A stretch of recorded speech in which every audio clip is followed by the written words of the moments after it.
Hello, my name is Denise Renderos, and I will be presenting my final project for History 2133, Week 8, Dr. Lloyd. And today I will be discussing four major themes that we explore throughout this course, which is religion and moral values, revolution, power and politics, and building empires. Now, at first, these topics seem like separate parts of history, but after studying them together, I realized that they're closely connected. Empires don't simply rise because they have powerful armies or strong leaders, but they depend on organized political systems, economic resources, and religious and moral beliefs that convince people to accept authority. And when those systems stop working or people lose trust in them, revolutions often reshape governments and societies. So my thesis is that throughout history, empires have been built through political organization reinforced by religion and moral values, but these systems are repeatedly reshaped or dismantled through revolutions that emerge when legitimacy breaks down. So, as we go through these examples, I'll show you how these four themes consistently influence one another rather than just existing as separate periods of time. So, first question: how does economic history intersect with the building of empires? So, to understand how empires were built, we first have to understand their economies. Expanding an empire wasn't enough. Leaders also had to figure out how to manage people, collect resources, and support their governments over long periods of time. The two examples I have right now is Rome and the Inca Empire. So the Rome Empire accomplished this by dividing its territory into provinces. Each province was governed by Roman officials who collected taxes, enforced laws, and recruited soldiers. Those taxes funded roads, aqueducts, public buildings, and military campaigns, allowing Rome to maintain control over a vast territory. And the Inca Empire used a different economic system because it didn't rely on money. Instead, it used the mita system, where citizens had to pay taxes through labor. People helped build roads, bridges, agriculture terraces, and temples that benefited the empire. To organize all of this labor, the empire used a quipu system that recorded exact tribute obligations, census data, and labor services across regions without written language. So, what's interesting is that these roads, aqueducts, and quipu are also examples of material culture. They're physical objects that show historians how governments organize labor, manage resources, and maintain authority. Material culture helps us see how political and economic systems actually functioned. Although Rome and the Inca Empire used different methods, both demonstrated that economic organization was essential to building and maintaining successful empires. Without reliable systems for collecting resources or organizing labor, political power could not have lasted. So, however, even the strongest empires eventually faced challenges. When people believed those systems were no longer fair, revolutions began to reshape political power. And that leads us to our next question. In what ways do revolutions shape power dynamics and political systems? Revolution happens when people stop believing that existing governments deserve their authority. It's when governments finally lose the population's or society's trust. We can see that during the French Revolution, the third estate represented the majority of the population but carried most of the tax burden, while the clergy and nobility enjoyed privileges. As inequality increased and the government struggled financially, people finally lost confidence in the monarchy. And that resulted in the overthrow of the king and the creation of an entirely different political system. Also, in the Protestant Reformation, they challenged authority in another way. When Martin Luther published the 95 Theses, he questioned the Catholic Church practices and authority. His ideas weakened both religious and political influence of the church, allowing many rulers to establish their own religious traditions and changing the political landscape of Europe. The Arab Spring shows that these patterns continue today. Beginning in Tanzania in 2010, citizens protested corruption, unemployment, and authoritarian governments. Although these outcomes varied across countries, the movement demonstrated how quickly political systems can change once governments lose public trust. Even though these revolutions happened in different centuries, they share one important idea. Political power depends on legitimacy. When governments fail to meet the needs of their people or lose public confidence, revolutions can completely transform political systems.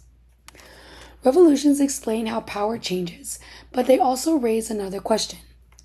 How do rulers maintain authority before people challenge them?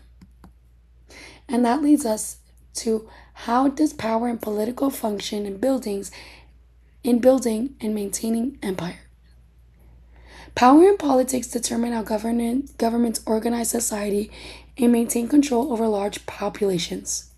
For example, in Rome, after years of a civil war, Augustus reorganized Rome by conce- concentrating political authority under the emperor. Although the Senate continued to exist, real decision making power rested with Augustus. This created greater political stability and allowed Rome to govern a much larger empire more efficiently. In the Inca Empire, they also relied on centralized leadership. For example, the Sapa Inca served as the political leader, military commander, and administrator of the empire. Because authority was centralized, the government couldn't organize labor through Mida system, collect tribute, and manage resources efficiently across a large territory.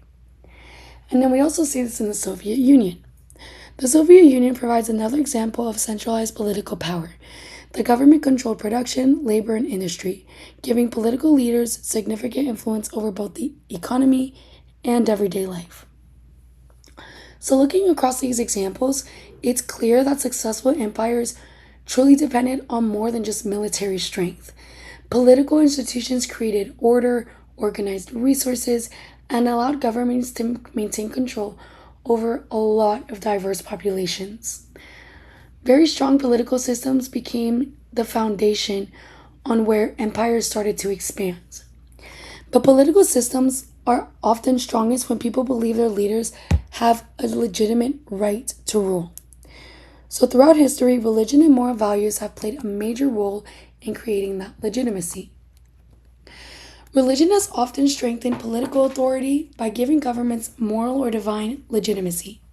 In Rome, Augustus also served as the Pontifex Maximus, the highest religious office in Roman society. By combining religious and political leadership, he reinforced the idea that his authority had divine approval rather than being based only in military or political power. The Inca Empire followed a similar pattern, where the Sapa Inca was believed to be a descendant of Inti, the sun god. Because of that belief, obeying the empire wasn't simply following the government, it was also considered a religious responsibility. Another example of the division between Sunni and Shia is the division between Sunni and Shia Islam. What began as a disagreement over who should succeed the Prophet Muhammad developed into both a political and religious division that has continued on for centuries. This shows how closely religion and politics have been connected throughout history.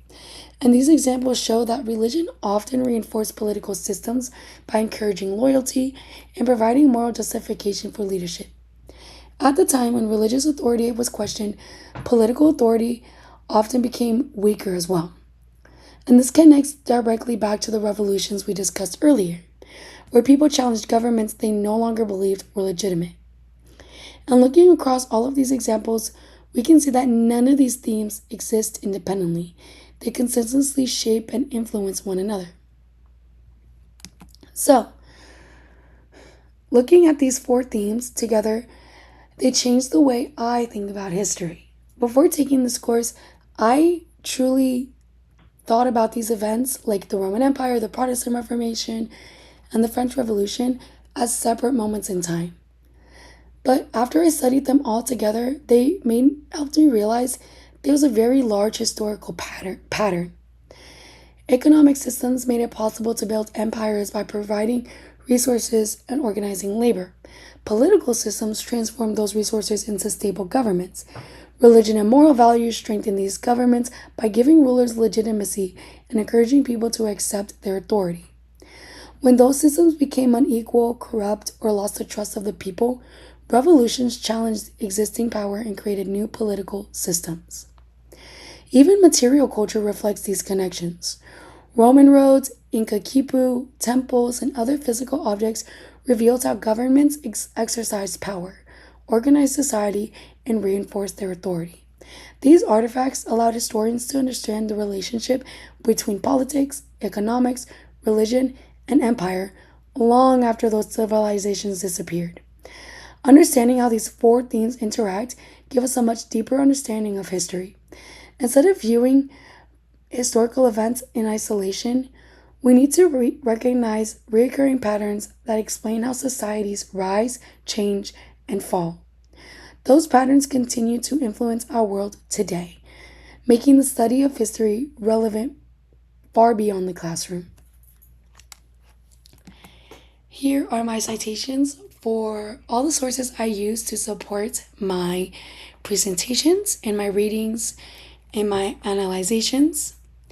And again, thank you so much for listening to my presentation, and I hope I was able to teach you something today.